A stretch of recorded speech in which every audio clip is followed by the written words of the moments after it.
نیکیاں پلاننگ چاہتی ہیں. جی بالکل. پلاننگ کے بغیر نیکی نہیں ہوتی.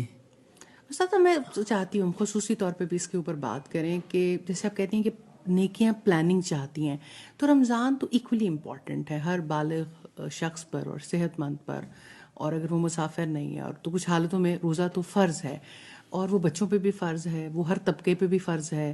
یعنی یہ بھی نہیں ہے کہ اگر کوئی مالدار ہے تو اس پہ فرض ہے اور کوئی غریب ہے. میں سمجھتی ہوں کہ جو ہمارے اب پاکستان میں تو اس دفعہ رمضان بھی مارچ میں رہا ہے، تو مارچ جو ہے وہ ہمیشہ سے جو ہے وہ ایگزامز منتھ ڈکلیئر رہا ہے. تو میں بہت سارے بچوں سے بات کرتی ہوں تو وہ کہتے ہیں کہ اس دفعہ تو روزہ نہیں رکھ سکیں گے کیونکہ رمضان ہے. تو بچوں کو کس طرح سے، کیونکہ اب ایگزامز، پڑھائی کا لوڈ اتنا زیادہ ذہنوں پہ طاری ہے، اور جب آپ یہ دیکھیں کہ پورے سیگمنٹس ہیں ہمارے پنجاب میں بھی، جیسے 9-10 کے بورڈ کے ایگزامز آ جائیں گے، پھر فرسٹ ایئر سیکنڈ ایئر کے اس کے بعد ہوں گے، بچے پہلے پریپریشنز میں ہیں، او لیولز اے لیولز کے ایگزامز ہیں. تو ایک اسٹوڈنٹ جو ہے وہ سب جو ہے وہ دن بدن رمضان کی امپورٹنس سے ناشنا ہوتا جا رہا ہے، یا شاید پیرنٹس نے بھی اس کو ہلکا لے لیا. کس طرح سے ہم اپنے بچوں میں شوق بیدار رکھیں؟ دیکھیں، دنیا میں آئیڈیالوجی خواہ کوئی بھی ہو، تبدیلی ایجوکیشن سے آتی ہے. ایجوکیٹ کرنے کی ضرورت ہے. مجھے ایسا لگتا ہے کہ ایسا نہیں ہے کہ پہلے ایجوکیٹ کیا تھا بھول گئے، ایجوکیٹ ہی نہیں کیا. اس کے بارے میں لوگوں کو ترغیب ہی نہیں دلائی. رسول اللہ بھی ترغیب دلاتے تھے، رغبت دلاتے تھے. ایون وہ سب لوگ جانتے تھے اور وہ سب لوگ اس پروسیس سے گزرتے تھے. جب سے اسلام آیا تھا لوگ باقاعدہ روزے رکھتے تھے، اور تقریباً مدینہ میں اگر آپ دیکھیں تو آلموسٹ ہر سال میں روزے رکھے گئے. ایون دین ہر سال اس کے لیے باقاعدہ رغبت دلائی جاتی تھی، باقاعدہ طور پر اس کے لیے اویئرنیس دی جاتی تھی. تو ہماری سوسائٹی میں اویئرنیس جو ہے وہ اس طرح سے نہیں دی جاتی، اتنی جیسے رغبت دلانی چاہیے اس طرح سے رغبت نہیں دلائی جاتی، اور پیرنٹس اپنا رول پلے نہیں کرتے. اور جو ایجوکیشنل انسٹیٹیوشنز ہیں وہ بھی جس طرح انہیں رول پلے کرنا چاہیے نہیں کرتے.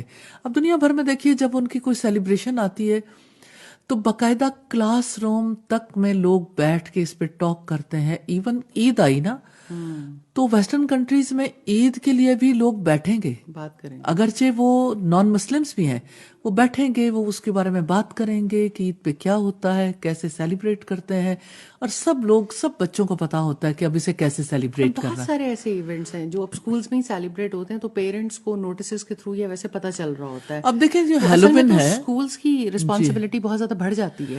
جی جیسے دیکھیں ویلنٹائن ہے، جیسے ہیلووین ہے، جیسے ڈفرینٹ سیلیبریشنز ہیں، اس کے لیے اسکول کیسے ایجوکیٹ کرتا ہے؟ اس کے لیے اپلیکیشنز ہیں، سوشل میڈیا کے تھرو اویئرنیس دی جاتی ہے، اس کے لیے میڈیا کے تھرو، پرنٹ میڈیا کے تھرو کی جاتی ہے، کاسٹیومز تیار کیے جاتے ہیں، گھر سے فرمائش کی جاتی ہے فلاں چیز لانا. اور فائزہ یہ آپ نے بہت اچھا کیا. دیکھیں سوسائٹی کا ہر طبقہ شامل ہوتا ہے، اور تجارت کرنے والے بھی، اور پھر یہ ہے کہ جو جس فیلڈ سے تعلق رکھتا ہے ہر کوئی اس ٹرانس میں آ جاتا ہے، ایک مائنڈ سیٹ بن جاتا ہے نا.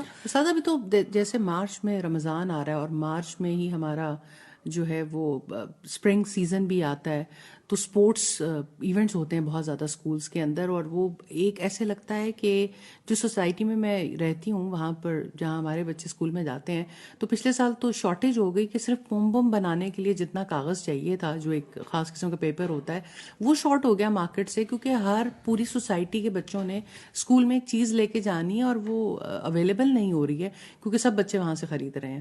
تو بہرحال آپ کی بہت امپورٹنٹ بات ہے کہ اسکولس کے لیول پہ، اور ہمارا پروگرام ڈیفینیٹلی انشاءاللہ بہت سے ٹیچرز دیکھ رہے ہوں گے، بہت سے ایڈمنسٹریٹر دیکھ رہے ہوں گے، اگر وہ اپنی رسپانسبلٹی سمجھ لیں، ہر سال رمضان آنے سے پہلے بچوں کو امپورٹنس آف رمضان کے اوپر ایجوکیٹ کریں، اور اللہ تعالیٰ اس میں ہم سے کیا چاہتے ہیں، تو ایک بہت بڑی تبدیلی آ سکتی ہے. No doubt. میں ایک اور پہلو کی طرف بھی توجہ دلانا چاہتی ہوں. ہمارے سوشل میڈیا انفلوئنسرز ہیں، اور یہ ہے کہ ہمارے وہ بچے جو میڈیا اسٹڈیز کر رہے ہیں، بالکل، اچھا ان کے انٹرنشپس آتی ہیں، اور جیسے وہ باقاعدہ طور پر کورسز کرتے ہیں. پچھلے دنوں اتفاق سے مجھے ایک یعنی ایسی ہی میٹنگ اٹینڈ کرنے کا موقع ملا کہ میٹنگ ہو رہی تھی جیسے آن لائن میٹنگز ہوتی ہیں، تو مجھے بھی سننے کا اتفاق ہوا. ویلنٹائن ڈے پہ جس قدر کمپریہنسو سوشل میڈیا کیمپین چلانے کے لیے بات چیت کی گئی، جتنا اس میں یعنی نیٹی گریٹی ڈیٹیلز ڈسکس کی گئیں اور جیسے جیسے توجہ دلائی گئی. تو میں یہ کہتی ہوں ہمارے پاس اتنا پوٹینشیل موجود ہے ہماری سوسائٹی میں اور اتنے انٹلیکچوئلس ہیں جو واقعی رمضان کو پروموٹ کر سکتے ہیں. تو میں سوشل میڈیا انفلوئنسر سے بھی کہنا چاہتی ہوں بالکل, اور میں میڈیا پرسن سے بھی کہنا چاہتی ہوں کہ ان کی جو ذمہ داری بنتی ہے اس کو رائٹ وے میں پروموٹ کریں. اس کو رغبت دلانی ہے تو اس کے لیے سنت طریقے سے بھی نہ ہٹیں.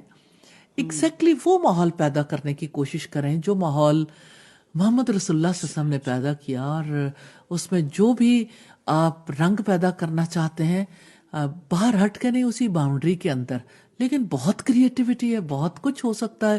یعنی ایون اگر آپ دیکھیں تو یعنی صرف یعنی سوشل میڈیا کے تھرو ایک دن کے اندر اندر اتنی زیادہ تحریک پیدا ہو جاتی, چیزیں وائرل ہو جاتی ہیں, لوگ یعنی اسی مائنڈ سیٹ کے ساتھ ایک دوسرے سے بات چیت کرنے لگتے ہیں, کمیونیکیشنز اسی اعتبار سے شروع ہو جاتی ہیں, لوگ ایک دوسرے کو میسج دیتے ہیں اسی اعتبار سے. ایسا لگتا ہے کہ وہی ایک میسج جو ہے وہ ہر ایک کی زبان پر آ جاتا ہے. ہاں, یہ بہت امپورٹنٹ ہے.